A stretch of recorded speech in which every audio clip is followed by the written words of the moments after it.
Hello, everybody. I'm Peter, and with me I've got Sylvia, as you will know by now, because you've seen us before. And we talk about mental health and well-being in different settings and contexts, life in general or business. And this one actually covers both. And it's about the 18 to 34-year-olds not really wanting to speak on the phone. So we could call it communication fears. Mm. Why would you not pick up the phone if it rings? Right, okay. Research that is published by the BBC a couple of days ago suggests that, oh, if I don't know the number, it might just be a scam or someone wanted to sell me something. Yep, I get that. Hmm. Annoyed by those, and I block those numbers every single day. But it's also, ooh, it could be bad news. Mm. Um, so does the news get better if you don't pick up the phone? I doubt it. Um, but if it's a number I don't know, oof, I don't want to do it. I don't want to talk. It is as if a whole generation is afraid of having to wing it. Hmm. Because when you have a conversation, you don't know what's happening. Mm. We're having a conversation right now, we know what we're talking about as a topic, but actually we haven't planned this in any major detail, so we don't know where we're ending up. Mm. So we are ad-libbing this, we are having a conversation. Yeah. It's almost as if there's a pressure that you must say the right thing, you must Hmm. be perfect. And that breaks into the workplace as well, according to the study, where people are afraid if it's a boss who's ringing, don't want to pick up the phone. But is that to do with the phone? Or is that to do with the boss? Mm. It's interesting, as you say there, because we don't know where this conversation is going to go. And yet we have, I know I speak for myself and perhaps you as well, that we have this ability to believe that we just deal with whatever it is that comes along and just go with it and see how it evolves. And there is no right and wrong. It's opinions, it's perceptions, it's having a conversation. Ergo, that's the definition. But it's interesting how people don't want to pick up the phone just in case it's bad news. As you say, it's not going to go away and only get worse if you don't address it. So it's an interesting concept. And I think we've also mentioned the people in that article, Peter, that people are more likely to do voice notes. Yes. They'll do voice notes with someone. But whether it's a voice note or whether it's text messaging or emails, it's still regulated. I send, you respond. I send, you respond. We don't run the risk then of someone saying something that we didn't know what they were going to say, that we're not unprepared for. And does that tap into our own, I don't know, confidence, self-ability, esteem, belief that we can deal with whatever someone says? And that fear, as you said, the fear of being wrong, but what is wrong? What is right? That fear of being humiliated or embarrassed or scared, but what's that all about? Just the ability to have that conversation and deal with whatever comes along. It's a really interesting development that I hadn't heard of. We spoke about people doing texting messaging, but not wanting to pick up the phone. Now, one could also argue, why don't they want to pick up the phone? Because in the workplace, for example, everyone, I know it's a dangerous word, should be approachable, you can talk to them and speak up to them. So is there a fear around that, the fear of what the boss might say or how they're going to respond? It's a really interesting development that you don't even want to pick up the phone. Why do you have phones then anyway? You kind of ask yourself that, don't you? Because, when I was a teenager, I was forever being hounded by my parents for being on the phone too much to my friends or potential girlfriend or whatever. And it all happened in the kitchen because that was where the phone was. Now, we didn't have one in every room. Um, but I'm just thinking along the lines of, are we talking about maybe perfectionism somehow? Is this part of social anxiety? Mm-hmm. There's this demand, real or perceived, that we must have the right answers, we must say the right things. We can't be seen to be embarrassed or we don't want to feel embarrassed.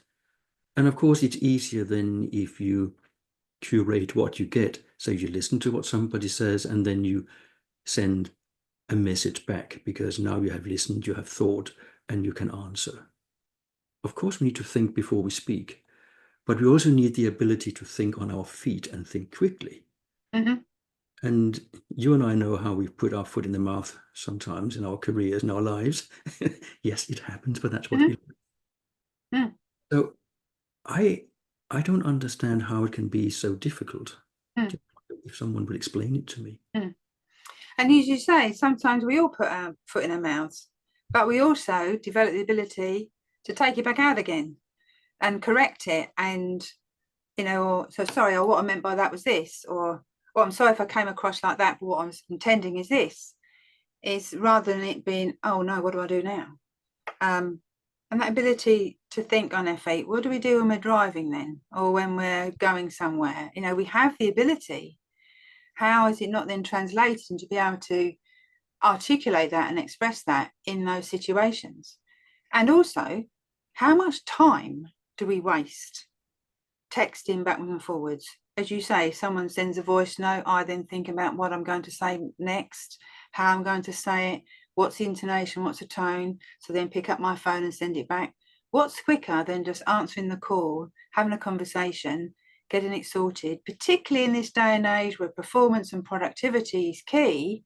How much time do we waste on this ping pong of whether it's voice notes or text messaging? And things can be resolved so much quicker if we speak to people, in my opinion.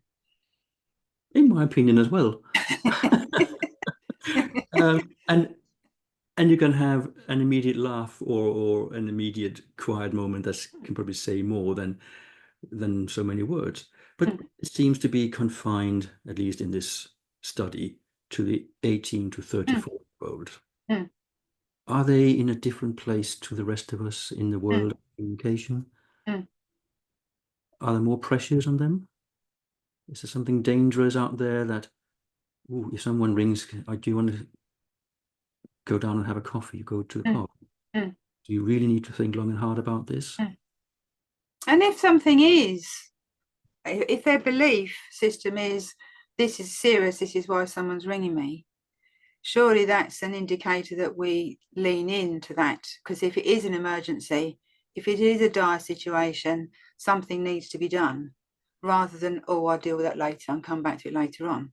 Um, what messages is that sending? And to your point, if we're talking about the specific generation, if they only know this type of communication, they wouldn't potentially know the benefits of being able to pick up the phone and speak to someone and get something sorted a lot quicker. So again, it's perhaps it's their exposure and their experience and enable them to compare and contrast the difference between voice notes and text messaging to actually speaking on the phone. And perhaps once you experience speaking on the phone, it might not be as fearful, might not be as scary as perhaps they believe. This just reminds me of why the phone rings. It's an alarm. It requires your attention. That's why it Mm, rings. That's why mm, it's real. mm, That's probably also why people choose a tune that they like to hear because they don't mm, want this Nokia tone or this mm, almost like fire alarm thing going mm, off. mm. So Great maybe, point. It is an yeah, alarm, isn't it? so Yeah. maybe some people do feel that, oh, if this one rings, it must be serious. Mm, Whereas if it's just the gentle ding dong or beep as a notification that someone has left a message, that's less threatening. mm. But if But you if still want, someone has an urgent message to send and they know the recipient is only going to doesn't respond to a call, how can we then differentiate between a text or a voice note being very, very important versus one that's mediocre? That's another conundrum. I don't think we can, but I'm also thinking there's maybe too much pressure out there that we feel that we feel threatened. Oh, this could be bad news. Oh, someone wants to talk to me. Oh, if my boss rings, it's bad news. Mm, Well, it might not be. mm. It could be. I'm ringing you to let you know you got a promotion. Oh, you got a pay But rise. Oh, you got more days holiday. why are we so afraid? I'm saying we in very general terms. Why are so many people so afraid of what's incoming? that they so desperately want to control what mm, they say in mm, response. It mm, makes for very awkward communication. mm. That reminds me of a phrase that I've used, I think, quite a few times before, and I learnt many years ago. Sometimes things happen to us we have no control over, but we do have control and choice how we manage it. So all these incoming things, we might not like them incoming, however, we do have control and choice how we manage them. You know, do we pick up the phone, or do we call back later? You know, so rather than everything being fearful that's incoming, you know, put ourselves in the driving seat, for want of a better phrase, as to how we deal with that stuff. And then that perhaps would lessen the anxiety or the fear, or, oh my goodness, why are they calling me? You know, we'll answer the phone, you might find out why. If I just read one little passage from this article. It says, name here, a 64-year-old business owner says his younger employees rarely respond to phone calls and either have a default message that says they're busy, or they put my number on diverted calls so the call never goes through. Now, that is a business owner who can't get through to his employees because they don't want to pick up the phone. Mm, Now, would that not be a case where you have to train your staff to what the use of a phone is mm, and not be afraid of it? Because the efficiency and the productivity of his business must somehow be linked to how well they communicate. mm, And if he has to chase somebody up physically to talk to them instead of making that phone call, then I think there's a lot of time wasted. mm. And potentially then you have to include that in the terms and conditions of employment and in your handbook and all that malarkey. You know, that Oh, you know, there is a requirement for you to pick up the phone, but that just seems overkill to the likes of you and I. But perhaps that is something that needs to be looked at, so that people do start to recognise that in the workplace, answering the phone is part of the job description. you know what? Maybe answering the phone should be part of communication courses. Mm. Sounds silly, Yeah. um, Mm. but maybe we've got to that point. Mm. Some people do need to learn what a phone is and what it Mm. can be used for, Mm. such as talking. Mm. Yes, exactly. It's not just for voice notes and texting and emails. It's actually for what it was the original intention, to speak to each other. Yeah. And before we end up like the two grumpy ones Yes. in the Muppet Show, technology is fine, it's there, let's use it, let's benefit from it. But if we get to a point where, for whatever reasons, internal or external to ourselves, we think that picking up the phone is dangerous, communicating is dangerous, we have a fear of the unknown and, oh, how do I respond? How do I look? Then I think we have a problem that's far bigger than the phone. Yes. And so we shouldn't blame the technology in this instance. I think we need to look somewhere else and figure out what is actually going on. Yeah, I think most definitely it's not the technology, it's how we're using the technology is the question here. Yeah, definitely. So on that note, we've talked. I Indeed. hope that you have listened. Indeed. We are more than happy to listen to what you have to say. Yeah. And if you want to pick up the phone to us, we shall pick up. Yes, we do. And we shall. We will.